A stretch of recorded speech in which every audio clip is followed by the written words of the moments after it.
Hello. This final lesson is about just going back and showing you two formulas that are on the AP exam and questions that pop up that use those formulas. This is our first formula. It's the probability that A or B is the probability A plus the probability B minus the probability of A and B. Now what that means is if I have my two circles, if this is A and this is B, if I want to find the probability of A or B, if I add this whole probability and add this whole probability, I need to subtract out that middle because I counted it twice. So how that looks in action? So the probability that a bird in my neighborhood is a turkey is 15%. The probability that a bird in my neighborhood eats at my neighbor Mary's bird feeders is 85%. The probability that the bird is a turkey and eats at Mary's bird feeders is 13%. What's the probability that a randomly chosen bird in my neighborhood will either be a turkey or eat at Mary's bird feeders? Well, first, let's look at this formula. We want to find the probability of OR, and that's going to be set equal to the probability of A, the turkey, that's 15%, plus the probability of B, the bird feeders, that's 85%. Now we got to subtract out how much we counted twice, and that's 13% is in both. So now the probability of both of those things happening, you add the first two to be 100%, subtract 0.13, that's 0.87. All right, here's the next problem.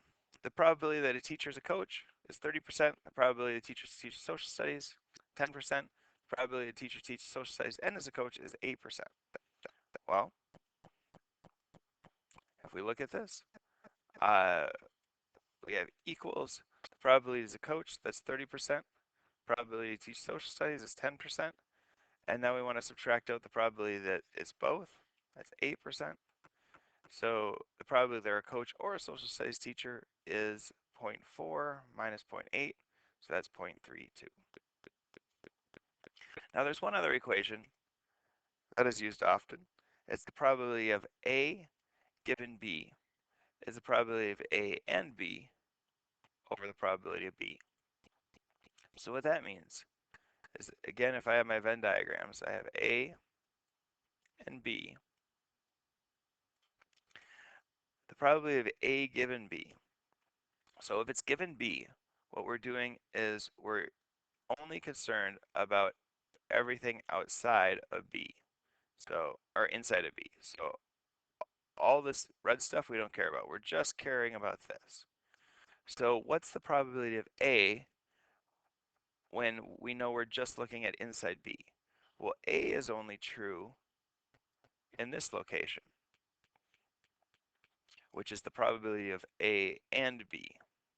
And that's out of this whole sample of B, so probability of B goes in the denominator. Now, I have one regular example and then one tree diagrams example that comes back to this formula. First off, the probability that a resident in a large apartment building reads USA Today is 40%. The probability that they read New York Times is 25%. The probability that they read both is 5%. What's the probability that a randomly chosen person reads New York Times also reads the USA Today? So we know they read the New York Times. Out of those people, what's the probability they read USA Today? All right, so what we know is it's the probability, the formula tells us it's the probability of both of them happening on top. Oops. So the probability of both of these happening is going to be 5%. Over the probability that it's just New York Times, that's 25%. And now 0.05 divided by 0.25 is 1/5, or 0.2. So that is the probability they read USA Today, given that they read New York Times. Our final question, suppose that 2% of athletes have taken banned drugs. Suppose that 1% of the tests produce false positives and 5.5% of the tests produce false negatives. What is the probability that an athlete who tests positive actually took the drugs? So we start out first in a situation like this doing a Venn diagram or a tree diagram. 2% actually took the drugs. That means 98% didn't take the drugs. And now if they took, there's a false positive. So you didn't take the drugs and it's still positive. That's a 0.01. So that means if you didn't take the drugs, there's a 99% chance that you get a negative.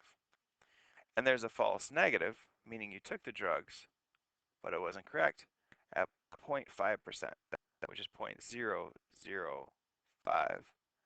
And so the probability if you took the drugs you get a positive is 0.995.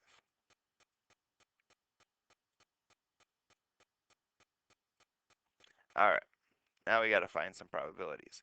We multiply all the way, these things all the way up. I'll do it real quick. All right, I multiplied them all out, so I have those probabilities.